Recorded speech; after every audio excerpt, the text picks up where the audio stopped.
Hello students, welcome back to my channel maths magic. बच्चों, मैं हूं शशि।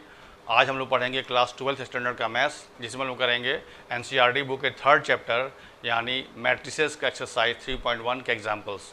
बच्चों, इस चैप्टर का ऑलरेडी एक वीडियो अपलोड किया जा चुका है, जिसमें एक्सरसाइज 3.1 के इंट्रोडक्शन पोर्शन को बताया गया था। जो लोग नहीं देख पाए हैं, उस वीडियो का लिंक इस वीडियो के डिस्क्रिप्शन बॉक्स में दे देंगे, आप वहाँ जाकर देख सकते हैं। तो आज हम लोग स्टार्ट करेंगे एक्सरसाइज 3.1 का एग्जाम्पल, जिसका पहला एग्जाम्पल क्या है, देखिए।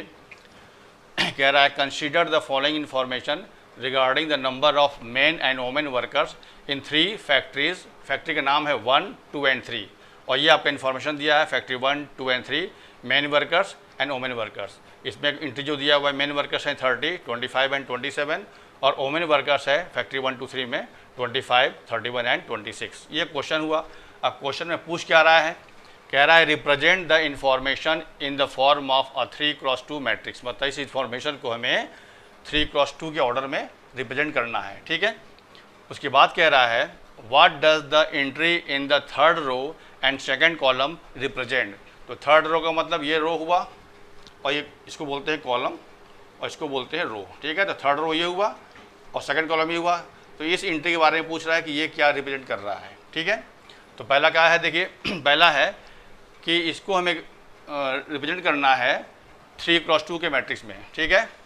तो कैसे किया जाए इसको, the given information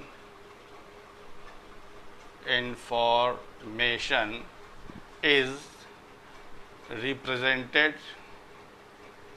represented in the form of a 3x2 matrix as follows, ठीक है। ये आपको लिखना है। अब इसी को हमें, जैसे मैट्रिक्स का नाम दिया गया A, मतलब कोई भी मैट्रिक्स लिख सकते हैं, A, B, C जो भी लिखिएगा, लेकिन हमेशा यूज़ करते हैं कैपिटल लेटर, ठीक है।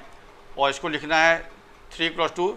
तो जो ये ऑर्डर होता है, इसमें ये वाला वैल्यू रो शो करता है और ये वाला वैल्यू कॉलम शो करता है। मतलब इसी एंट्री को हमको 3 रो मतलब 3 रो होगा और कॉलम 2 होंगे। तो सेम आपको ये एंट्री उतार देना है। तो क्या हो जाएगा, ये 30, 25, 27, 25, 31 एंड 26। ये पहले का आंसर हो गया, ठीक है। इस तरह से हम 3x2 में इसको रिप्रेजेंट कर दिए।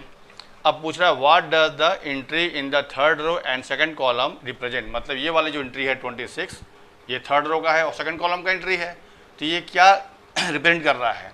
तो इस आपको डाटा से क्या समझ में आ रहा है कि ये क्या है, ये नंबर ऑफ वोमेन वर्कर्स है इन फैक्ट्री 3। आपको एक चीज़ लिखना है, ठीक है।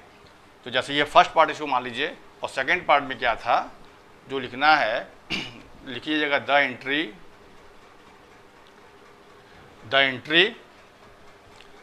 Of third row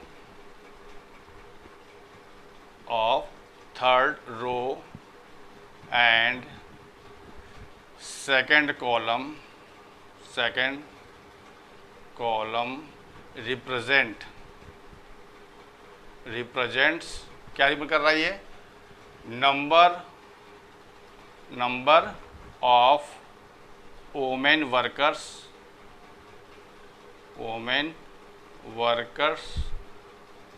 of factory 3। ये आंसर हो गया सेकेंड वाले पार्ट का, ठीक है। मतलब कह रहा था इस इंफॉर्मेशन को पहले शो करना था कि 3x2 में मैट्रिक्स में लिखिए। तो 3 का मतलब 3 रो और 2 कॉलम हो गया। तो इस इंफॉर्मेशन को ऐसे लिख दिया गया। अब कह रहा था कि थर्ड और सेकंड कॉलम में जो एंट्री है, ये क्या रिप्रेजेंट कर रहा है। तो ये क्या चीज़ है, ये नंबर ऑफ वोमेन वर्कर्स है, किसका, फैक्ट्री 3 का। तो वो लिखा गया the entry of third row and second column represents number of women workers of factory 3। ये इसका आंसर हुआ, ठीक है। कॉपी कीजिए, बढ़ते हैं नेक्स्ट एग्जाम्पल पे। अब देखिए एग्जाम्पल नंबर 2, ये क्या कह रहा है, कह रहा है if a matrix has 8 elements तो what are the possible orders it can have. मतलब ऐसा मैट्रिक्स जिसमें 8 एलिमेंट्स हैं तो उसके पॉसिबल ऑर्डर क्या होंगे, ठीक है। तो ऑर्डर क्या होता है, m क्रॉस n, मतलब जनरल बात करें तो किसी भी मैट्रिक्स का अगर ऑर्डर m क्रॉस n है तो उसमें नंबर ऑफ एलिमेंट्स कितने हो जाएंगे, mn हो जाएंगे। मतलब कहने का है अगर मान लो किसी भी मैट्रिक्स का ऑर्डर दिया हुआ है तो ऑर्डर में जो वैल्यू लिखी हुई है उसको अगर मल्टीप्लाई कर देंगे तो हमें क्या मिल जाएगा, नंबर ऑफ एलिमेंट्स मिल जाएगा। मान लो कि ऑर्डर आपका 4 क्रॉस 3 दिया है तो कितने होंगे number of elements, 4 into 3 that is 12। उसी तरह काम करना है। मतलब यहाँ पे जो कि एलिमेंट्स 8 दिया है, इसका मतलब है कि ऑर्डर में जो वैल्यू यूज होगा उसको मल्टीप्लाई करने पर 8 आना चाहिए, जिसका ऑर्डर क्या बन सकता है मैक्सिमम 8 क्रॉस 1, या उसके रिवर्स कर दें तो 1 क्रॉस 8, या एक बनेगा 2 क्रॉस 4 और उसका रिवर्स कर दें तो 4 क्रॉस 2। इसके अलावा कोई और आपका ऑर्डर नहीं बनेगा जिसको कि मल्टीप्लाई करने पर 8 आए। ठीक है, तो वही हमें काम करना है। तो यहाँ क्या लिखना होगा, देखिए we know that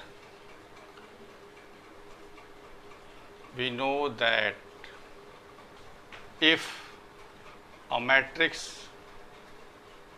of order m cross n, then number of elements in matrix, या ऑफ करिए, ऑफ मैट्रिक्स, जो मैट्रिक्स की बात कर रहे हैं उसकी बात कर रहे हैं, of matrix is equal to mn, ये होगा। मतलब जो यहाँ पे नंबर वैल्यू ये किया रहेगा इसी नंबर को हम मल्टीप्लाई कर देंगे तो जो वैल्यू आएगी वो हो जाएगा नंबर ऑफ एलिमेंट्स। मान लो दिया है 4 क्रॉस 3 तो यहाँ जाएगा 12। ठीक है, इसी तरह से हमें बात करना है इसके लिए, because here number of elements is equal to दिया 8। इसका मतलब क्या है कि जो ऑर्डर बनेगा उसको मल्टीप्लाई करने पर 8 आना चाहिए। Therefore total possible order of a matrix whose number of elements is 8, जिसका 8 एलिमेंट होगा तो R का मतलब क्या हुआ, the possible order of a matrix whose number of elements is 8 R। क्या बनेगा वो 1 क्रॉस 8, एक बनेगा ये 8 क्रॉस 1, और क्या बनेगा 2 क्रॉस 4 एंड 4 क्रॉस 2, ये आंसर बनेगा। ठीक है, मतलब आपका 4 पॉसिबल केस बना, कौन कौन सा, 1 cross 8, 8 cross 1, 2 cross 4 and 4 cross 2। Clear, copy कर लीजिए। बढ़ते हैं नेक्स्ट एग्जाम्पल पे। अब देखिए एग्जाम्पल नंबर 3, ये क्या है, कह रहा है construct a 3 cross 2 matrix whose elements are given by a I J equal to 1/2 mod I minus 3j। I J का मतलब क्या है, आई और जे की वैल्यू पुट करेंगे, जैसे 1 1 होगा तो आई 1 होगा, जे 1 होगा। मतलब ये बताता है कि आपके मैट्रिक्स का प्लेस, मतलब आई शो करता है रो को और जे शो करता है कॉलम को। ठीक है ना, तो फर्स्ट कॉलम का मतलब क्या हुआ, आई की वैल्यू 1 और जे की वैल्यू 1। मतलब इसी तरह से क्या करना है, आई और जे की वैल्यू पुट करके हम वैल्यू निकालना है। लेकिन चूंकि मॉड में दिया है, अगर इसमें नेगेटिव नंबर आएगा तो भी इसको हम लोग पॉजिटिव ट्रीट करेंगे। ठीक है, अब क्या करना है, देखिए पहले क्या बनाना हमको है, 3 क्रॉस 2 का मैट्रिक्स बनाना है। तो क्या होता है, देखिए लेट जो बनाना है उसको मान लिया गया ए मैट्रिक्स ए आई जे, इसका ऑर्डर बनाना है 3 क्रॉस 2, मतलब 3 क्रॉस 2 का मैट्रिक्स बनाना है। ठीक है ना, तो इसको अगर हम जनरल में लिखा जाए तो क्या हो जाएगा, देखिए ये पहला वैल्यू क्या होगा, फर्स्ट रो फर्स्ट कॉलम तो ए 1 1, ये क्या है फर्स्ट रो सेकंड कॉलम तो ए 1 2, ये क्या होगा सेकंड रो फर्स्ट कॉलम तो ए 2 1, और ये क्या है सेकंड रो सेकंड कॉलम तो ए 2 2, और ये क्या है थर्ड रो फर्स्ट कॉलम तो ए 3 1, और ये क्या है थर्ड रो सेकंड कॉलम तो ए 3 2। ठीक है, ये आपका इन जनरल हो गया। अब हमको करना क्या है, इसमें a11 का मतलब आई की वैल्यू 1 जे की वैल्यू 1, a12 का मतलब आई की वैल्यू 1 जे की वैल्यू 2। इसी तरह से इन 6 का एलिमेंट का वैल्यू निकालना है इस फॉर्मूले से, और फिर यहाँ पुट कर देंगे तो वही मेरा आंसर हो जाएगा। ठीक है, तो अब यहाँ निकाल रहे, देखिए पहले निकाल रहे a11, तो 1/2 मॉड, इसमें वैल्यू पुट करना, आई की वैल्यू 1 और जे भी 1। तो चूँकि यहाँ जो लिखा है उसी से लिखाना है, आई होगा 1 और जे हो जाएगा 1, तो क्या आ जाएगा ये सॉल्व करने पर अंदर -2 आएगा, लेकिन चूंकि मॉड लगा है उसको हम लोग प्लस लेंगे, तो -2 मतलब +2/2 दैट इज़ 1, 2/2 दैट इज़ 1 ये हो जाएगा। माइनस क्यों नहीं लिए? क्योंकि ये वैल्यू मॉड में है, मॉड में हमेशा वैल्यू पॉजिटिव ली जाती है, ठीक है ना। अब निकालिए इसका वैल्यू, तो A12 की वैल्यू क्या हो जाएगी 1/2 मॉड I की वैल्यू A1 और J का वैल्यू 2, तो 3 × 2, ठीक है। सॉल्व करने में क्या आएगा 6 - 1 -5, लेकिन बाहर जाके प्लस हो जाएगा क्योंकि मॉड में है, तो 5/2 क्या हो जाएगा ये 5/2, ठीक है। अब इसका वैल्यू फाइंड कीजिए, तो A21 का मतलब क्या हुआ, I की वैल्यू 2 होगी और J का वैल्यू 1 होगा, तो 3 × 1। सॉल्व करने में क्या आएगा, ये 3 आया और -2 तो -1 आएगा, तो ये हो जाएगा +1/2, माइनस नहीं लिखेंगे क्योंकि मॉड में है, ठीक है ना। फिर A22 निकालेंगे तो क्या आएगा 1/2, यहाँ पे I भी 2 है और J भी 2 है, तो 2 - 3 - 2, सॉल्व करने में अंदर क्या आएगा -4, लेकिन लेंगे क्या +4, तो ये जाएगा 4/2 दैट इज़ 2, ठीक है। अब ये निकालिए इसकी वैल्यू, A31 मतलब I की वैल्यू 3 और J की वैल्यू 1, सॉल्व करने में क्या आ गया 0 आ गया, तो 0 हो जाएगा ये। अब इसका वैल्यू फाइंड कीजिए, तो A32 का मतलब क्या हुआ 1/2 I की वैल्यू 3 और J का वैल्यू 2, ठीक है। तो सॉल्व करने पे आएगा 6 - 3, तो आएगा -3, लेकिन चूंकि मॉड में है तो क्या लिखेंगे 3/2। अब यही 6 वैल्यू जो निकली है इसका वैल्यू पुट कर देंगे, तो देयरफॉर A क्या हो जाएगा A11 का मतलब क्या हुआ 1, इसका वैल्यू 1 हो गया। फिर A12 का वैल्यू कितना आया 5/2, तो यहाँ 5/2 हो जाएगा। फिर A21 का वैल्यू कितना आया है देखिए 1/2, तो यहाँ 1/2 लिखिए, ठीक है। और फिर A22 का वैल्यू कितना आया है 2, तो यहाँ 2 हो जाएगा। फिर A31 का वैल्यू कितना आया है 0, ये 0 हो जाएगा, और इसका वैल्यू आया 3/2, ये आपका आंसर हो जाएगा, ठीक है।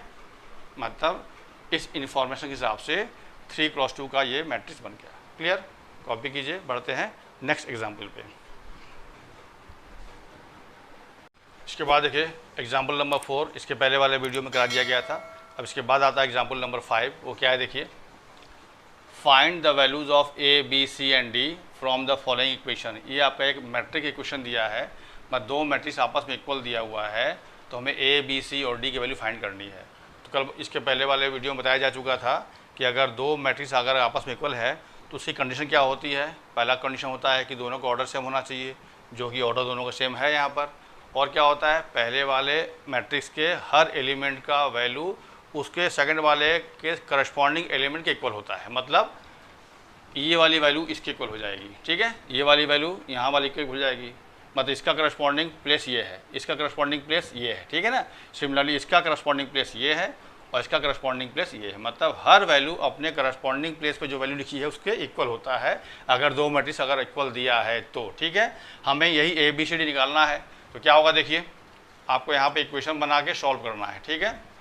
तो ये आपका इक्वेशन इक्वल दिया हुआ है, तो क्या हो जाएगा मान लेते हैं इस मैट्रिक्स का नाम A मान ले रहे हैं और इस मैट्रिक्स का नाम B मान ले रहे हैं, ठीक है। तो बिकॉज A = B ये गिवन है, ठीक है। इसका मतलब क्या है कि इस मैट्रिक्स का इस एलिमेंट का वैल्यू इसके इक्वल हो जाएगा, तो दिस इम्प्लाइज दैट क्या मिलेगा देखिए 2A + B = 4, और ये वाली वैल्यू इसके इक्वल हो जाएगी A - 2B = -3। ये इक्वेशन 1 बन गया, ये 2 बन गया। इन दोनों को सॉल्व करके हम A और B निकाल सकते हैं। एंड अब इसकी वैल्यू क्या हो जाएगी, ये वाली वैल्यू इसके इक्वल हो जाएगी, मतलब 5C - D = 11 and this = this, मतलब 4C + 3D = 24। ये क्वेश्चन नंबर 3 मान लीजिए और इसको 4 मान लीजिए। अब इन दोनों को सॉल्व करके A और B निकाल लें और इन दोनों को सॉल्व करके हम C और D निकाल लें, ठीक है। सॉल्व कैसे करते हैं देखिए, इसमें 2 से मल्टीप्लाई कर दें तो क्या हो जाएगा, ये 4A + 2B = 8, ये हो जाएगा ना। अब इसको ऐड कर दें तो B कैंसिल हो जाएगा। क्या किया गया, इसमें हम 2 से मल्टीप्लाई करके ये लिखा गया, ठीक है। तो अब इसको जब प्लस करेंगे तो ये कैंसिल हो जाएगा, तो क्या आएगा ये 5A = 5, दैट इज़ A = 1, एक आंसर आ गया। अब इस a की वैल्यू यहाँ पुट कर दें, therefore from 1 to a plus b is equal to 4 है। अब ये यहाँ पुट कर दें तो 2 into 1 plus b is equal to 4, तो b इज इक्वल टू क्या आ जाएगा 4 minus 2, that is b is equal to आ गया 2। ये आंसर हो गया a एंड b का वैल्यू निकल गया। ठीक है, अब इस पर आइए, अब इसमें मल्टीप्लाई कर रहे हैं 3 से, क्यों? क्योंकि यहाँ d है, यहाँ पे 3d है, मतलब किसी एक को इक्वल करके काटना है हमें। तो जब मल्टीप्लाई कर दो तो क्या हो जाएगा, ये 15c minus 3d is equal to 33। ठीक है, ये लिखा गया मल्टीप्लाई करके। अब इसको प्लस कर देंगे तो कैंसिल हो जाएगा, ये क्या आ जाएगा 19c और ये क्या हो जाएगा 7 और ये 5, मतलब d के c की क्या हो जाएगी यहाँ से c is equal to 57/19 that is 3, मतलब c की वैल्यू कितना आ गया 3 आ गया। ठीक है, अब c की वैल्यू यहाँ पुट कर दें, देयरफॉर इसमें पुट कर रहे हैं थर्ड वाले में, तो 5c minus d is equal to 11 है।